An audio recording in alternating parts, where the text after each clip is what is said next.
Election commission ने chairman PTI के production orders जारी कर दिए। तौहीन इलेक्शन कमीशन केस में पर्दे जुर्म आयद करने के लिए प्रोडक्शन आर्डर जारी हुए। चेयरमैन पीटीआई को 24 अक्टूबर को पेश किया जाएगा। इलेक्शन कमीशन आईजी पंजाब और इस्लामाबाद को पुल प्रूफ सिक्योरिटी की हिदायत। अस्सलाम वालेकुम, मेरा नाम मुजफ्फर शाह है और आप देख रहे हैं एमपी न्यूज। नाजरीन कराम, इलेक्शन कमीशन ऑफ पाकिस्तान ने चेयरमैन पीटीआई के प्रोडक्शन आर्डर्स जारी कर दिए। प्रोडक्शन आर्डर पर्दे जुर्म आयद करने के लिए जारी हुए। तफसीलात के मुताबिक इलेक्शन कमीशन ने चेयरमैन पीटीआई के प्रोडक्शन आर्डर्स जारी कर दिए। तौहीन इलेक्शन कमीशन केस में पर्दे जुर्म आयद करने के लिए प्रोडक्शन आर्डर जारी हुए। चेयरमैन पीटीआई को 24 अक्टूबर सुबह 10 बजे इलेक्शन कमीशन में पेश करने की हिदायत की है। इलेक्शन कमीशन ने चेयरमैन पीटीआई की पेशी के लिए आईजी पंजाब और इस्लामाबाद से पुल प्रूफ सिक्योरिटी की हिदायत की है। इलेक्शन कमीशन ने आईजी इस्लामाबाद को फवाद चौधरी की भी हाजिरी यकीनी बनाने की हिदायत की है। इससे कबल चेयरमैन पीटीआई इमरान खान को पार्टी ओहदे से हटाने की दरखास्त समाअत के लिए मंजूर करते हुए इलेक्शन कमीशन ने फरीकैन को नोटिस जारी कर दिए थे। बताया गया है कि इलेक्शन कमीशन 26 अक्टूबर को चेयरमैन पाकिस्तान तहरीक इंसाफ को ओहदे से हटाने की दरखास्त पर बाज़ाब्ता समाअत करेगा। चीफ इलेक्शन कमिश्नर की सरबराही में 5 रुकनी कमीशन इस केस की समाअत करेगा। इलेक्शन कमीशन ने दरखास्त गुजार खालिद महमूद को भी नोटिस जारी कर दिया,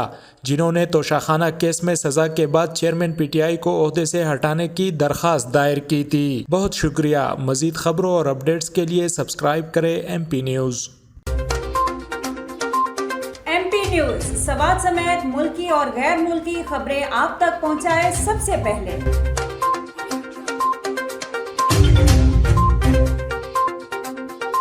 दिन भर की ताज़ा तरीन खबरें हो या अवामी मसाइल हो, एमपी न्यूज की स्क्रीन पर सबसे पहले। सियासी मैदान हो या हो खेल का मैदान, हम पहुंचाएंगे सबसे पहले खबर एमपी न्यूज पर। अब आपकी आवाज बनेगा एमपी न्यूज सबसे पहले। तो अभी फेसबुक पर और यूट्यूब पर सब्सक्राइब कीजिए एमपी